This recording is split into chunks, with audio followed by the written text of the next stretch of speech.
Welcome back to the Sleepy Horror Vault. This channel is dedicated to helping you fall asleep faster and deeper with dark, atmospheric stories inspired by true events, combined with special music designed to relax your mind and guide you gently into rest. Tonight's story is Sleepers of Kalachi, a chilling tale based on a real mystery from Kazakhstan, where villagers began falling asleep for days at a time, and something beneath the earth may have never truly woken up. So lay back, close your eyes, and let the story carry you. You'll be asleep before you even know it.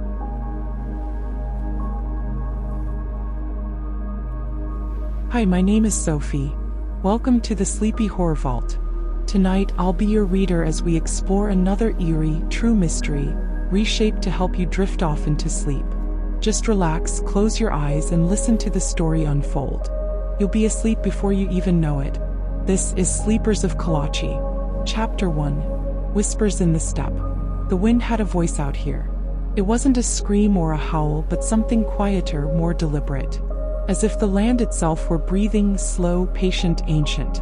Julien Moreau stepped out of the rust-covered UD van and pulled his coat tighter, staring at the distant silhouette of the village.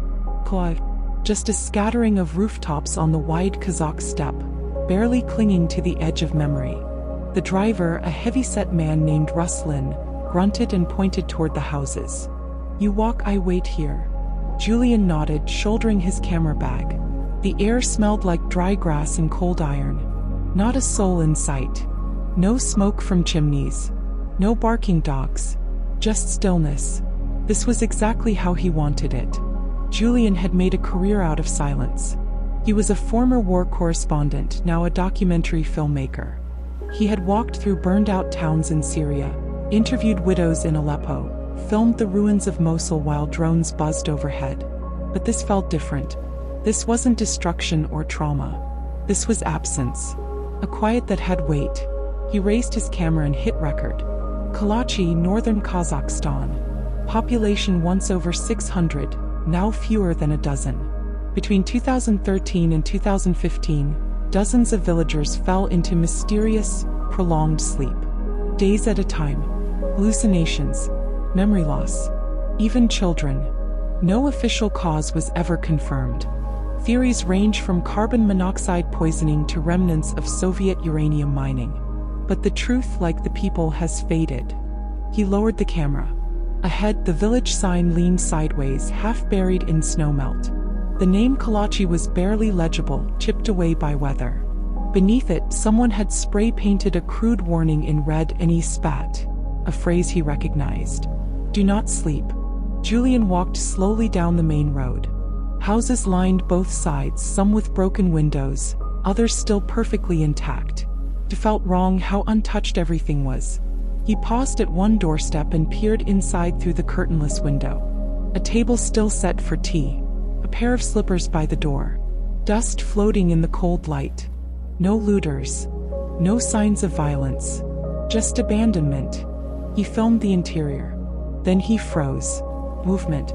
There, in the reflection of the window, a figure stood at the far end of the street. Just for a second. He turned quickly, but the road was empty. Only his own breath fogging in the cold. Julien exhaled and turned off the camera. Probably jet lag. Or adrenaline. So he walked faster. The only person who agreed to speak with him was an old man named Mikhail Voronov, a retired geologist who had lived in Kalachi since the 1970s. Julien had found his name in an old article from a university archive. According to the researchers he contacted, Voronov was the only one who never left, even during the height of the so-called sleeping sickness. He lived alone at the edge of the village in a house that once belonged to a Soviet administrator. Julien reached the gate, a rusted arch with frozen vines wrapped around it. He knocked on the door. Once, twice, shuffling inside. Then silence. He raised his hand again, but the door creaked open. The man standing there looked like time had dried him out. Wrinkled skin, deep eyes the color of ash. He wore a thick sweater and house slippers despite the cold. "You are the Frenchman," the old man said. Julien nodded. "Julien Moreau. Thank you for meeting with me." Mikhail stepped aside without speaking. Julien entered. The house was dim and warm. A fire crackled in an iron stove, casting slow-moving shadows. Photographs lined the walls, black and white portraits, people in old uniforms, village children in winter coats. "I heard you stayed when everyone else left," Julien said, setting down his gear. "I had nowhere else to go," Mikhail replied, pouring tea from a chipped kettle. "And I had things to watch." Julien raised an eyebrow. "Things?" The old man didn't answer. He handed over a cup of tea and sat across from him. "You want to know what happened here?" Mikhail said. "I do. Everyone tells stories. The mines, the gas, radiation, even aliens, yes."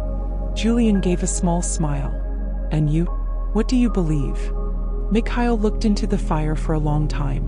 "She fell asleep on a Tuesday," he said. Julien leaned forward. "Who?" "My granddaughter, Zoya, 8 years old. She was playing on the porch, then just laid down and didn't wake up. For 5 days. Then it happened again. And again." Julien opened his notebook. "Did she say anything? Before or after?" "She said it was warm. She said there were people under the ground, singing." "Singing?" He nodded. "They never stopped. Even when she was awake, she said she could still hear them. They whispered to her in her dreams. Told her things." "What things?" Mikhail stared at him. "That you would come." Julien stopped writing. "She said that?" he asked. "I don't lie, Mr. Moreau." There was no smugness in his tone. Only fear. Not fear of Julien, but of what Julien might bring with him. "Where is she now?" Julien asked. Mikhail didn't answer at first. Then slowly he stood and walked toward a hallway door. He opened it. Julien followed. Inside was a small, dim room. A narrow bed. A young girl lying under a heavy quilt. Her skin was pale. Her chest rose and fell in a steady rhythm. Completely still otherwise. "She's been like this for years," Mikhail whispered. "Doctors don't know. They don't care anymore." Julien moved closer. The girl's lips moved slightly. Not random twitching. He was mouthing something. He leaned in. She was singing softly in Kazakh. The same line repeating. "Wikta balam wikta." Julien stepped back, unsettled. "I'll come again tomorrow if that's all right." Mikhail nodded. "Just don't sleep here." Julien hesitated. "Why not?" The old man looked at him with eyes hollow and exhausted. "Because if you do, you won't wake up in the same place you fell asleep." Julien didn't ask anything else. He packed his gear, left the house, left the village. On the drive back to his lodging, he looked over his shoulder. Just for a moment, in one of the windows behind frosted glass, he saw Zoya. She was standing perfectly still, watching him go. Chapter 2. The Girl Who Never Woke. The next morning, the frost had grown thicker. Julien stood outside the crumbling schoolhouse at the edge of Kalachi, the wind tugging at his scarf as he scanned the horizon. His breath hung in the air, but there was no sun, only a thick gray dome above the village, a sky that seemed to press downward, heavy and low. He hadn't slept much. Not for lack of trying, but something about the silence of the region had gotten inside him. It wasn't peaceful. It was expectant. The kind of silence that waits for someone to speak first. He lifted the camera and began recording. Second day in Kalachi. The streets remain empty. No sound except the wind. Spoke with Mikhail Voronov yesterday, the only permanent resident remaining. He claims his granddaughter Zoya has been in a continuous sleep for several years. Showed signs of murmuring, possibly vocalizing in Kazakh while unconscious. Not confirmed. He paused the recording. In his notebook he jotted down thoughts. Singing, whispers underground. Why her? Others woke up. He didn't. What changed? He turned and began walking back toward Mikhail's house. But halfway there he stopped. One of the homes, a single-story structure with peeling blue paint and broken shutters, had a door slightly ajar. Yesterday it had been shut. He was sure of it. He approached slowly. The house was silent. Inside, the air was bitter and still. Dust covered every surface. Toys, dishes, a cracked mirror on the wall. It was like someone had left in a rush and never returned. He stepped inside, camera rolling, scanning the interior. Then he noticed something odd: the bedroom. On the floor were long scratch marks, as if someone had been dragged from the bed. Faint but visible.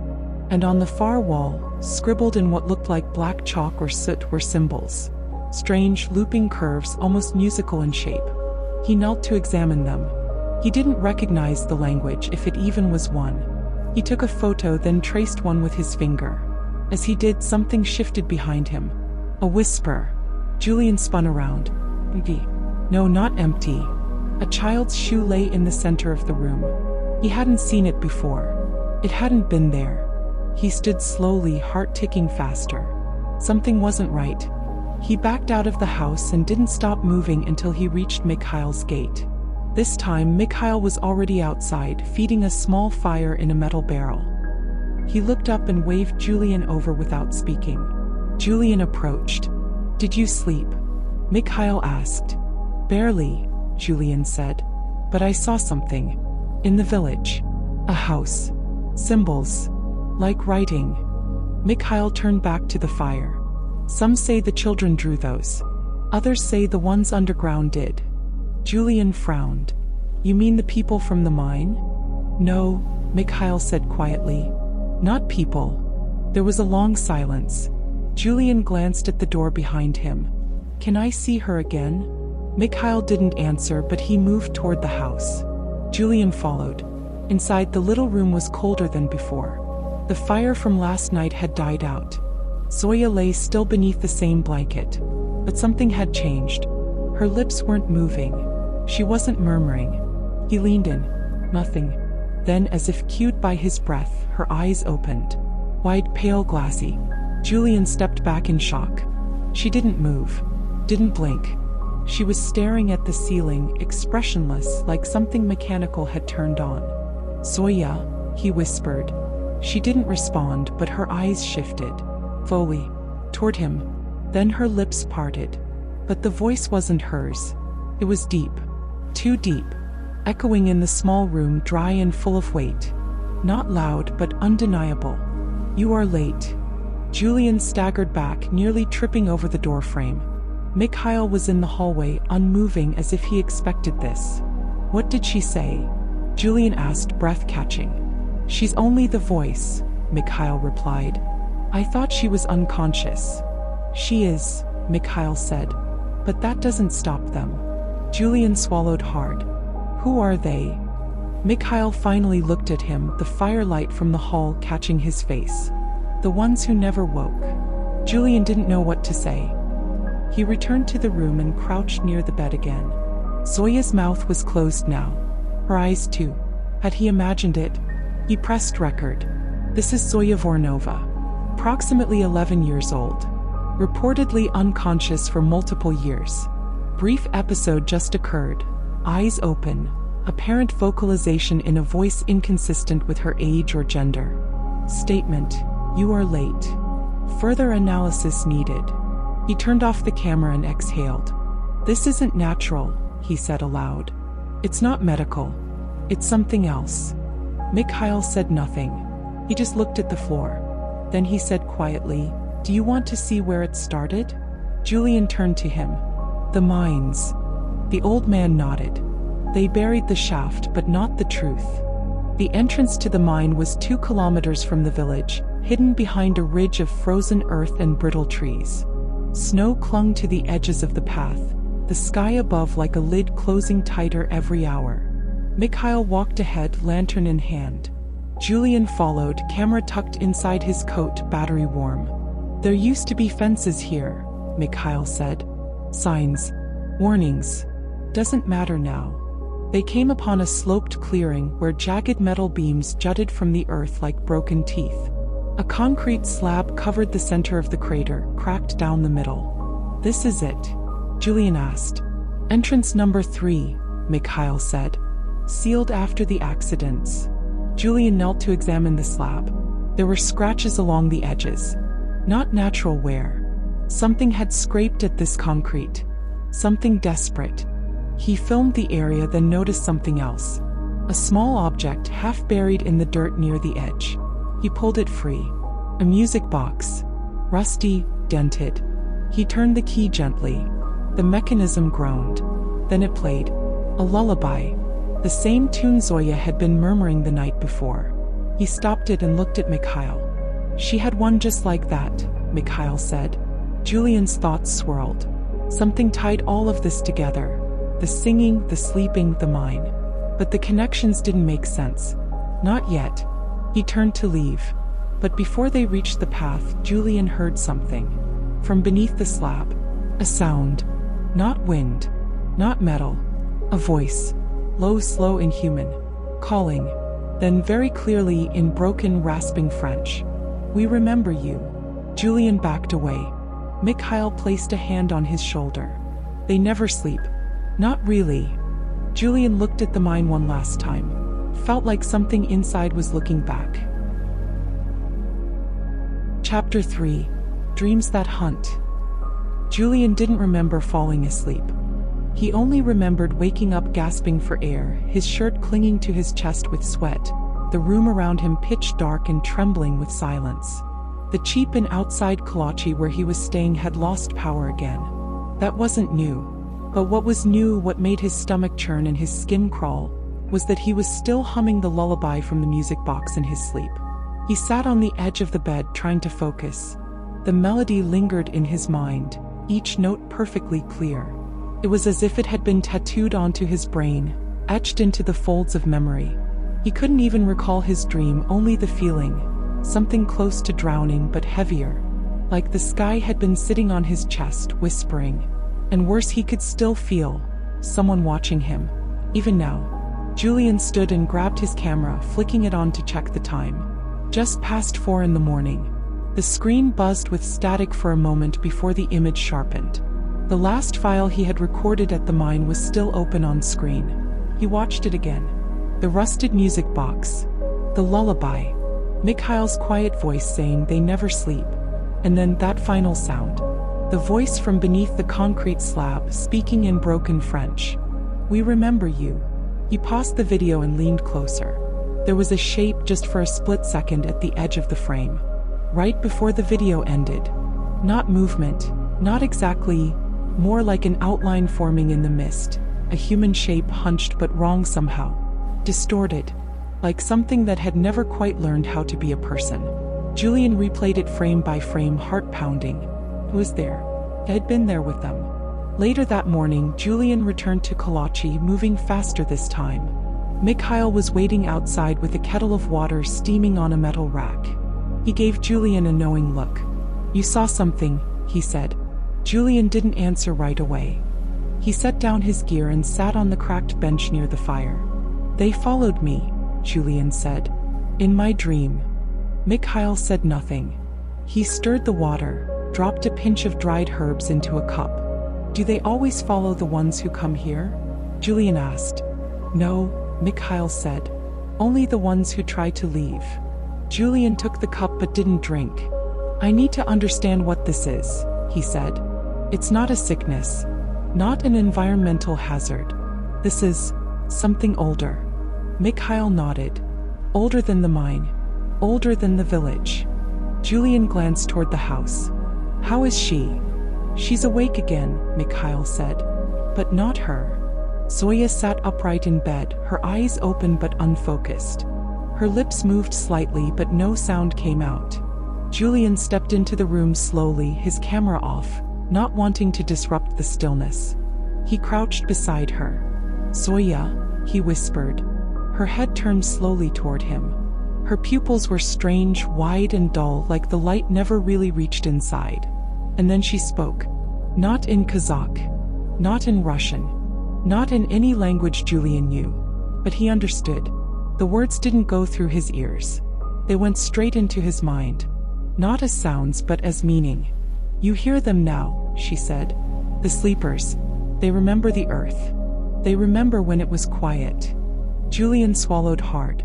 What do they want? Zoya smiled faintly. To return. He stood up, heart racing. This is impossible, he said. I need to contact someone. Get help. No one comes here, Mikhail said from the doorway. Not anymore. You're the first in years. Julien turned toward him. Then I need to find out what happened before. Someone must have records. Reports. Old footage. Mikhail nodded slowly. The clinic. What's left of it? Across from the post office. Files were still there last I looked. The clinic was just a gray, crumbling shell with shattered windows and half-burned signage. Inside, the air was thick with mold and dust, but there were still cabinets, some overturned, others sealed shut with rusted locks. Julien pried one open and began digging. Patient reports. Blood samples. Notes from the regional hospital. Most of it was useless, vague, inconsistent, written by overworked doctors trying to explain the unexplainable. But then he found it. A folder, yellowed and cracked with age, marked Case Group B, Anomalous Sleep Behavior, Sector 3 Shaft Overlap. Inside were grainy black and white photographs, brain scans, and Soviet-era memos. The reports didn't use names, only numbers. Subjects listed by sleep durations, behavioral changes, and repeating auditory hallucinations consistent across group. And then near the back he found a letter. It was handwritten, signed only with the initial V. The singing is not in their ears. It is inside them. We thought it was a side effect of exposure to the gases. But it happens even to those never near the mine. Even to the guards. It does not stop when they wake. We are no longer observing sleep. We are observing transmission. Julien lowered the paper slowly. Transmission. This wasn't just about Kalachi. It was spreading. He took photos of everything and left quickly, feeling eyes on him the entire walk back. That night, Julien stayed awake as long as he could. He filled pages of his notebook. Timeline. Symptoms. Known cases. Comparisons to the Havana Syndrome reports. But nothing lined up. Nothing except the impossible. And just past 2 a.m. he finally lost the fight. Sleep pulled him under like black water. He dreamed of the mine. Of corridors that went forever, deeper and deeper. He walked alone, barefoot, the walls pulsing with a heartbeat that wasn't his. Around him, faces formed in the rock. People. Children. Some asleep. Others staring with hollow, open eyes. And then he saw her. Zoya. Standing at the mouth of a tunnel, her hair white and floating upward like she was underwater. She lifted a finger to her lips. "Don't wake them," she whispered. Julien opened his mouth to speak, but his voice didn't work. The walls behind her shifted, peeling away like skin, revealing something vast, coiled, sleeping. The entire mine wasn't a tunnel. It was a body, and something inside it had started to stir. He woke with a scream that tore through the tiny room. In the morning, Julien checked his camera again. The files were corrupted. All of them. Static. Glitches. One frame remained clear. Just one. Zoya. In the mine. Smiling. Except he had never filmed her there. Julien stared at the screen. He didn't remember falling asleep, but he was starting to wonder if he had ever really woken up. Chapter 4. The Sleepers Beneath. Julien stood at the edge of the crater, staring down at the broken concrete slab that once sealed Shaft 3. Snow had started falling, light and soft, but even the snow didn't want to stay here. It melted on contact as if the ground itself rejected it. The soil was wrong. It didn't feel dead. It felt aware. He had returned alone. Mikhail had refused to come. "I told you enough," the old man had said, standing at the door, trembling hands wrapped around a cracked mug. "If you go back there, you go without me." Julien had packed what he needed, grabbed his camera, flashlight, a crowbar, and a coil of rope. He wasn't thinking clearly anymore. Sleep had blurred the edges of his thoughts, pulled logic into fog. But something inside him needed to know. Not just for the story. For himself. For the dreams that were no longer just dreams. He knelt by the slab and found the seam half filled with dirt and ice. The concrete was thick, Soviet-built, meant to last for generations. But it was cracked now. Weak. Eroded. He wedged the crowbar into the gap and pushed with all his strength. The slab shifted, groaned, then fractured. A sharp split down the center, releasing a gust of stale, humid air that smelled like mold and rust and something ancient. Julien dropped the crowbar and stared into the dark gap below. Then he heard it, saying, so faint it might have been the wind. But no, it carried rhythm like breath. A lullaby without language. A vibration more than a melody. He clipped the rope to a rusted beam, wrapped the other end around his waist, turned on his flashlight and began to descend. The tunnel was narrow, carved into the earth with old tools and forgotten machines. Metal braces lined the walls, most of them bent or broken. Julien moved slowly, his light cutting through the dense air. Moisture dripped from the ceiling. The walls felt too soft beneath his touch. At 15 meters down, he reached the bottom and found something waiting for him. The passage opened into a wide chamber, lined with broken lockers, collapsed scaffolding and smashed crates. Old helmets lay in a corner, some with names still stenciled across the front. A control panel flickered weakly to his right, impossibly still drawing power from somewhere. Julien filmed everything. No signal, no GPS, just the lens and the humming silence. Then he saw the doors. 3 of them. Steel, round, bolted shut with enormous locking mechanisms. Each one bore a faded sign, Sector B1, B2, and B3. The locks were old, but one had been broken recently. B3 hung slightly ajar, the air behind it colder than the rest. Julien pushed it open. Inside was a tunnel wider and cleaner than the one he'd descended. Smooth walls. Faint markings along the edges. Not quite letters, but not random either. Like symbols meant to be read by something other than human eyes. He kept walking. His flashlight flickered once, then steadied. The singing grew louder, but still not clear. Not with ears. It pressed against his ribs, his spine, like he was wearing it on the inside. Then the tunnel widened again, and he saw them. Not people. Not anymore. Rows of what looked like stone coffins, glass-fronted, lined the chamber walls. Inside each one, a human form lay perfectly still. Eyes closed. Bodies untouched by time. Men, women, children. All in deep sleep. Julien stepped forward, breath caught in his throat. A plaque beneath one of the glass cases read, Subject 011 Zvoranova. Zoya. She was here. But how? She was in the house. He'd seen her. Spoken to her. He leaned closer, staring at her face, peaceful, almost smiling. No signs of decay. Her chest didn't move. Yet through the glass her fingers twitched. Julien stumbled back. Behind him something moved. He spun around. The tunnel was empty. But the humming had changed. No longer a lullaby.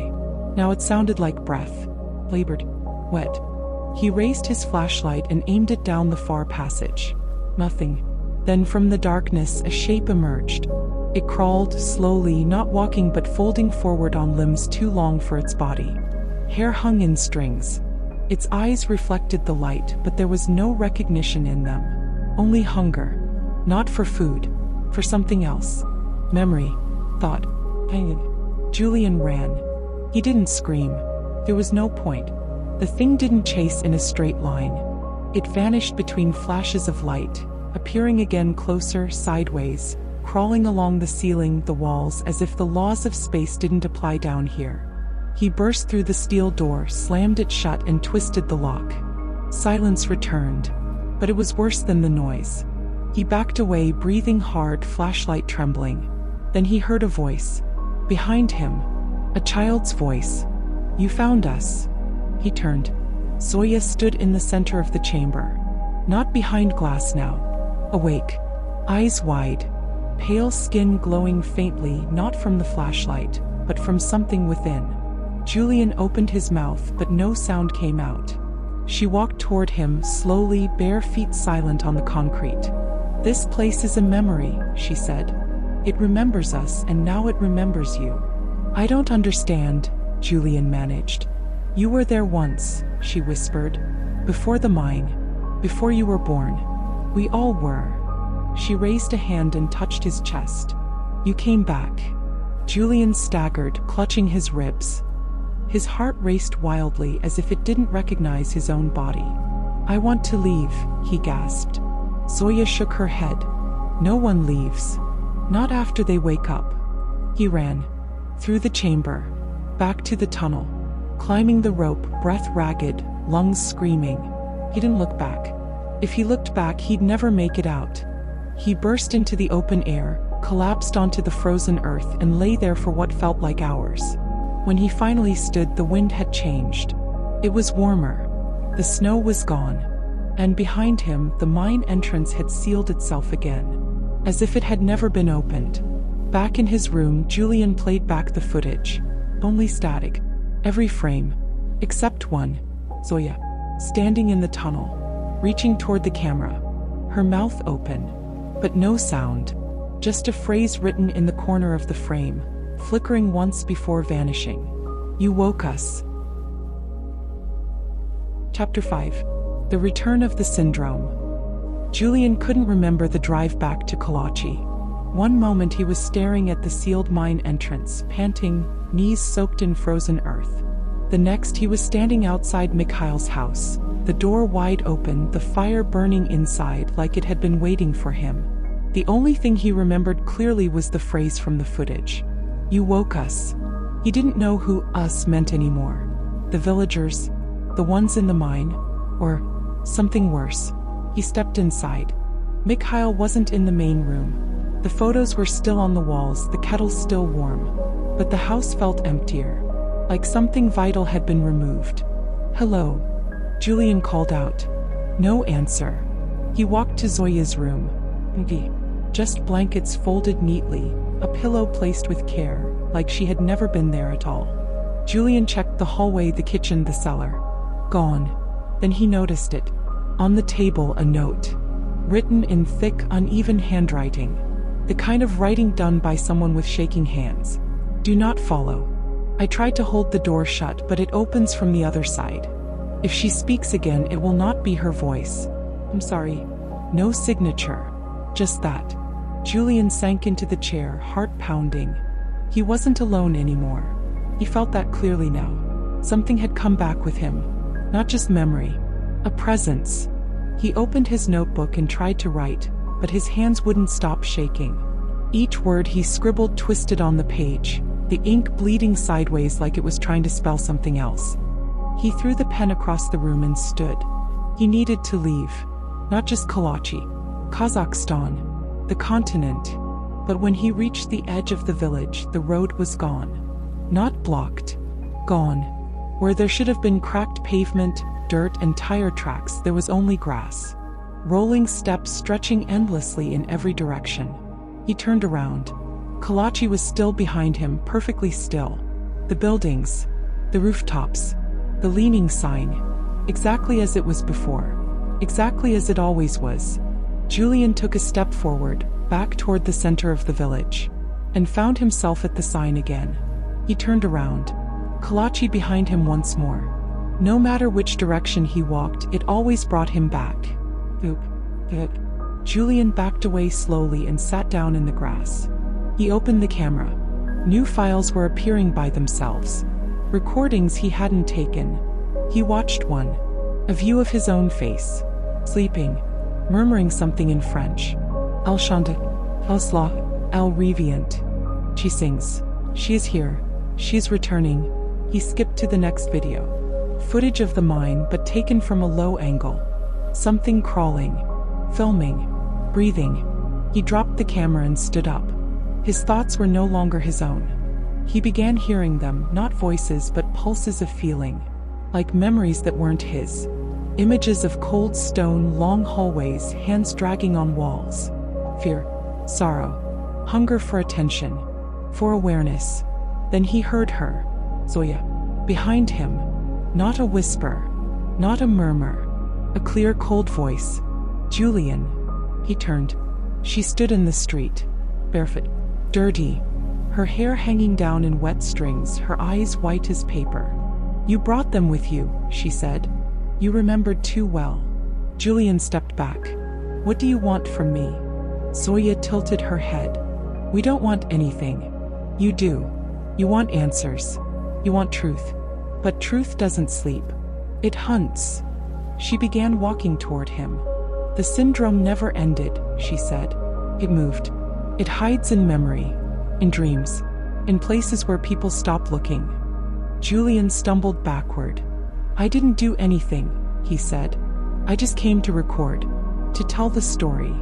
"You told it too well." The sky above them shifted. Clouds moved in reverse. The shadows stretched sideways. Light bent at the wrong angles. Time was unraveling and Kalachi was the thread. Julien collapsed to his knees. The singing started again. But this time it was everywhere. Not from a mouth. Not from a speaker. From the air. From the ground. From his own breath. It echoed through his ribs, vibrated in his teeth, blurred his vision. He looked up and saw them. The sleepers, lining the streets, standing in front of houses, inside windows, eyes closed but standing, dozens of them, and every single one was humming. Julien tried to scream, but no sound came, only that melody, soft, circular, inescapable. He turned and ran, back to Mikhail's house, back to the only place he had seen warmth. But when he entered, everything was gone. The photos, the furniture, even the walls. The house was just a frame now, wind blowing straight through it as if it had rotted away in seconds. And in the center of the ruin stood a figure. Mikhail, eyes closed, smiling, swaying to the music. "You made it louder," he whispered. Julien backed away. "I want to wake up," he said. "I want out of this." Mikhail opened his eyes. "They'll let you go," he said. "If you carry it with you." Julien frowned. "Carry what?" The lullaby stopped. The silence that followed was worse. And then the entire village whispered in one voice. The song. The next morning, Julien's rental van was found parked at a gas station 60 kilometers from Kalachi. Engine cold. Doors locked. No sign of a break-in. Inside they found a camera bag, a notebook full of symbols, and an audio recording on loop. A child's voice, repeating a single phrase. "You can sleep now." Chapter 6. Eyes wide shut. There was a moment, just one, where Julien thought he had escaped. He was back in Almaty. The noise of the city. Traffic. Light. Motion. Life. He sat at a cafe near the station, wrapped in a blanket, sipping hot tea someone had handed him when he was found at the gas station, barefoot and shivering. He told the authorities he had gotten lost, suffered exposure, maybe a breakdown. They didn't ask many questions. People don't like mysteries in places that already have too many. No one mentioned Kalachi. They never do. Not anymore. He flew back to Paris 2 days later. The airport felt surreal. Loud and bright and overstaffed. He passed through security like a ghost. Smiled when people expected him to. Nodded when customs asked if he had anything to declare. He almost convinced himself it was over. But then came the first dream. Started with the mine. He was standing at the edge again, only this time there was no rope, no gear, no sky. Just endless black below and the weight of memory above. The lullaby began. But it didn't come from the mine. It came from inside him. From the blood. The bones. Zoya stood behind him, whispering things he didn't remember learning, describing rooms he'd never seen, reciting names that hadn't been spoken in decades. And then he woke up. But the humming continued. He tried to ignore it at first. Buried himself in editing, in cutting together what little footage he had left. Most of it had been wiped. Corrupted. One file survived. The music box. Playing alone in an empty hallway. No context. No explanation. Just that endless little tune. He uploaded it anonymously. Labeled it as found footage. A teaser for a non-existent film. Within a week it had 10,000 views. Within 2 it had 40,000. Then the comments started. "I've heard this song before. I don't know where. Ever since I listened, I've been dreaming of a girl in white. Can't sleep. Every time I close my eyes I see tunnels." One user posted a video of himself sleepwalking.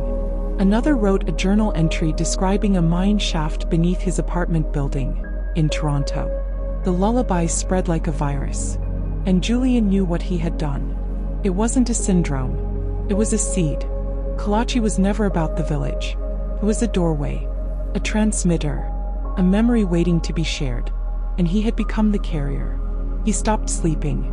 Didn't matter. He still dreamed. He still remembered. The lines between waking and sleep had started to blur. Sometimes he'd find himself in a different room without knowing how he got there. Sometimes he'd speak in languages he never learned. He once answered a call and found his own voice speaking on the other end, warning him not to come home. But the worst was the mirror. One night, while brushing his teeth, he saw himself blink out of sync. His reflection smiled a fraction too long, and whispered, "Not yet." He reached out to doctors, neurologists, paranormal investigators, even a priest. Everyone had theories. None of them made sense. Night terrors, schizophrenia, a trauma response. But no one could explain why the same lullaby now appeared in unrelated dreams around the world. In Australia, in Norway, in Egypt, he had opened something, and now it was open everywhere. One night the knocking began, not at his door, from the walls, from under the bed, from behind the windows, 30 stories above the ground. He set up cameras. Nothing showed, but he could feel them, watching, waiting. Sometimes they stood just out of frame. Sometimes they stood in him. He tried sleeping pills, alcohol, deprivation tanks. Nothing helped. Every time he closed his eyes, they brought him deeper, to the bottom of the mine, to the room behind the last door, where the sleepers stood in a perfect circle. And Zoya sang in a voice that wasn't hers, a voice older than anything human, a song without end, a song without mercy. Julien recorded one final message. He didn't post it, didn't label it, just left it on a flash drive next to his laptop along with his notebook, his passport, and a USB full of corrupted footage. The recording was brief. If you're watching this, don't listen to the song. Don't replay it. Don't hum it. Don't write it down. The mind remembers things the body was never meant to carry. I thought I could tell the story, but it doesn't want to be told. It wants to be heard. That's how it grows. That's how it spreads. If you hear it, you're already part of it. Julien Moreau disappeared from his apartment 3 days later. No forced entry. No signs of struggle. His camera was still recording facing the window. The footage ends at 3:47 a.m. The last frame shows Julien standing outside the building, barefoot, staring up at his own window, smiling. Then the feed goes black. But the audio continues. The lullaby plays, faint, distant, but steady, and underneath it, layered almost too softly to hear, a second voice, Zoya, whispering one final phrase. Sleep now, eyes wide shut.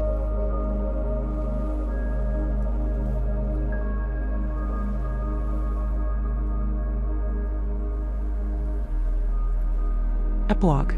3 months after Julien Moreau vanished, a group of paranormal researchers visited Kalachi to investigate the legend that had grown around his last documentary upload. The story had spread across forums, late-night radio, sleep study Reddit threads. People were humming the song without knowing where they'd heard it. Some claimed to wake with dirt under their fingernails. Others shared sketches of tunnels they had never seen. Kalachi, once a forgotten village on the edge of the Kazakh steppe, was now a whisper in the global subconscious. The researchers never made it to the mine. One of them went missing on the first night. The others abandoned the project and left the country in silence. No footage was ever released, but one file did surface. A 6-second audio clip, recorded on a static-filled handheld recorder, buried deep in a corrupted archive. The sound of children singing, barely audible beneath layers of wind. And at the very end, something not quite a voice, not quite a breath, just 5 words. We are all awake now. Since then, reports of sleepwalking have increased across Europe. Lullabies in unknown languages appear in baby monitors beneath the static. People dream of villages they've never visited. And always, somewhere in the dream, a girl stands barefoot on a dirt road. Watching, waiting, listening. The song never stopped. It just changed singers.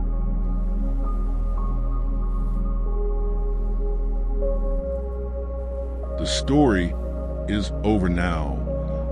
And by now, I imagine you're already asleep, drifting somewhere quiet, somewhere familiar, maybe even a street you almost remember.